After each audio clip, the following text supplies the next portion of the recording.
A lot of books to show off. It's gonna start with these, which are just in English. Then I have a bunch of like photo books and magazines and stuff to show off after.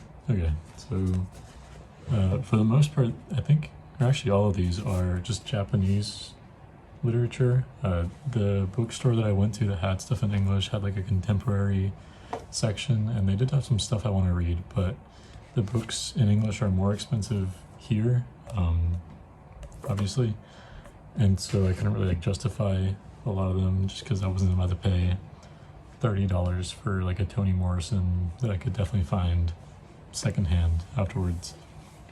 But the books I did end up getting are ones that are not at my library and that I've never seen secondhand, so I could kind of like validate the purchase. Okay. The first two are by Yukio Mishima. First is Spring Snow, which is the first in like a quintet or something. A series of a bunch of books about the same characters. I think from what I gathered from the back is that it's about like reincarnation and like love across different versions of each other. I don't know.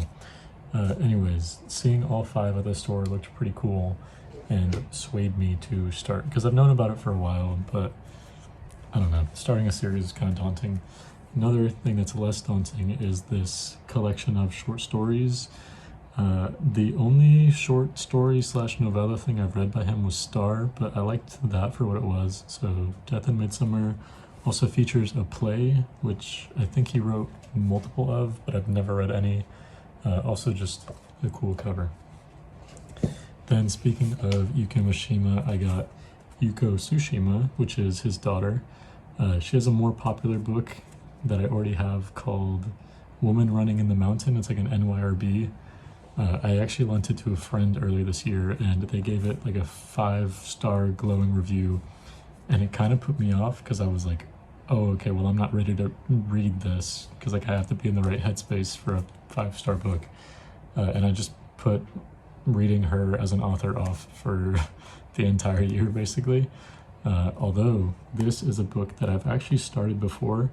This one is available at my library, and I'd started it as an ebook, maybe like 10 pages in. But I didn't realize how short it was until I saw it in person. So this seems super doable. And now that I'm like reminded that she exists, yeah, I want to read something by her. And so this tiny little baby skinny book will be the one. Then lastly, I got In the Miso Soup by Ryu Murakami. This was brought about because the movie theater back in the United States that I go to is showing Audition, which is a movie based on another one of his books, which I also have. But because I was thinking of Audition, I was thinking of reading it, and this is a book that is not in my library, and I've been interested in for a minute, and so yeah. Those are the books in English. And then across the last 2 days, I've gotten a handful, an armful, a backpack full of photo books that I'll show off real quick, or as quick as I can, I guess. Okay, so first up, this is what I got yesterday, I guess. That's how days work. This is the first one I'll show. It's just more of like a gift idea. It's like a really skinny book, but one of my best friends is super fan and also asked specifically for toys as like a Christmas gift. So this book, which is Girls' Toys, I thought was, you know, perfect intersection of both. It's not quite what I had in mind, but flipping through it, some of it was still cute. Like there's like a bunch of drawers and some purses, like dolls / doll clothes, and some like embroidery yarn things going on. And it was cheap, so yeah, why not? Then I got these 2 magazines, 21st Century Prints. Didn't know anything about them, but flipping through them, they seemed pretty cool. So this first one of artists, what do you call them, is a lot more like photography centric. There's a lot of like black and white stuff going on that I thought was cool to look at, some like long exposure stuff, and definitely caught my eye. The second one was more like fashion oriented, like this, or like femme fatale stuff going on, and then like just crazy eyeliner. There's a lot of like eroticism going on. Thought it was cool, so I just ended up picking up both. And that is all that I got on the first day. That was the day that I went to the park and got coffee, and that was kind of it. So today I went back to Kyoto with a vengeance, an empty backpack and a full wallet, on the lookout for Daido Moriyama photo books, and I ended up getting them. So the first place I went was like the Hole in the Wall bookstore, which I didn't realize only carried like vintage things. And so Daido Moriyama stuff has been like reissued recently, especially the very last collection, which I'm getting ahead of myself. Anyways, so I was in this like vintage photo book store house.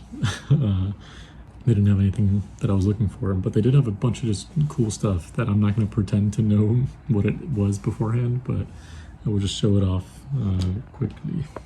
Okay, so first up, I will show off this, which I'm going to mispronounce because for real don't know what any of this was beforehand, but flipping through it, yeah, the backstory for everything is going to be I flipped through it and it looked cool, but Goins posters, or Goinus post, I don't know, I'll fix that in post maybe.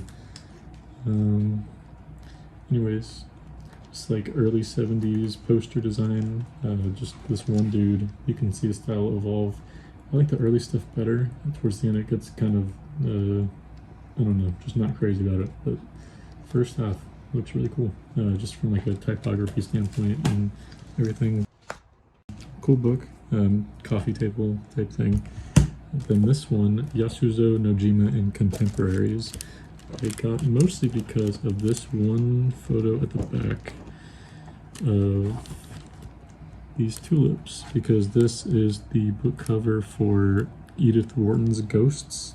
I've talked a lot about it with my coworker at the time because they were reading it as well. And so seeing it, I was like, oh, that's super cool. Just kind of like running into it in the wild. Some like portraiture stuff that looks kind of like that Confessions of a Mask cover, like the Penguin edition. There's some painting, there's like some like nude modeling. Goes in a bunch of different directions, but yeah. Mostly for like the Edith Wharton connection because I thought it was cool. Then this is probably the coolest thing I got, period. It's called Strip. It is a collection put together by a ton of different photographers. I'm not going to count, but I guess like 30 something. One of which being Hiromix, which is a photographer that I got recommended recently because we used the same camera. They also used a Konica Big Mini, but there's just a ton of like different ranges in style and like composition and color. These are like mostly color prints, which is another reason why they kind of look cooler than the rest of the stuff I got. But yeah, just goes in a ton of different directions, all kind of having to do with like unrobing or like eroticism slightly. This is gonna do it justice. All I know is that I cannot show a lot of this, but on your own, seek this out, I suppose, or don't. Sorry for the crinkles. Lastly, I got 3 different Daido Moriyama photo books, which I will show off semi-quickly. There are some overlap between them, like certain photos will show up across different like collections, so it's not like entirely unique across all of them, but I guess I'll start with this green one at the bottom of the stack, which is the biggest of them all. Daido Moriyama stuff feels like spectral and kind of off-putting. It is like really heavily contrasted, really like thresholded, abrasive black and white stuff. A lot of them have like a lack of subject or just like really loose composition going on. They're really cool. He's like the first and kind of only photographer that I like have researched or like learned about. This is the next one called Memories of Light. But yeah, he's like one of the first / only like photographers that I super wanted to learn about. This collection deals a lot more with like texture, I would say. A lot of it just feels contemporary, like it's a style that's been emulated a lot in like shoegaze or like just like grungy art covers. It's just really cool, and a lot of the movies coming out at similar times, like I've already kind of mentioned, Funeral Parade of Roses being one of my favorites. I definitely see like a lot of influence there as well, or even just like Instagram, like street photography going on. There's one artist that I follow called Mino Chic or something. I'll put it on screen, I guess, but I see their style also being really similar in like wavy, loose, kind of like ephemeral, especially the stuff that they shoot in black and white. And then this is the last, most recent collection called Farewell Photography.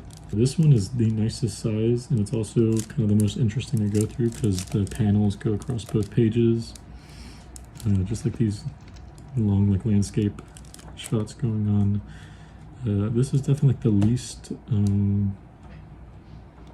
coherent, I guess. A lot of these are like very hazy, like definitely leaning into like a burnt film or like degraded, like artifacted aesthetic going on. But yeah. Anyways, photographer I really like, so having a collection of their stuff like easily accessible was really cool, and I wanted to jump on the chance while I was here and had free time to go hunt for them. Glad I found them. Yeah, a lot of books that I'm coming home with, and there will probably be more, but that's what I got so far. Yeah, thank you for watching. Goodbye.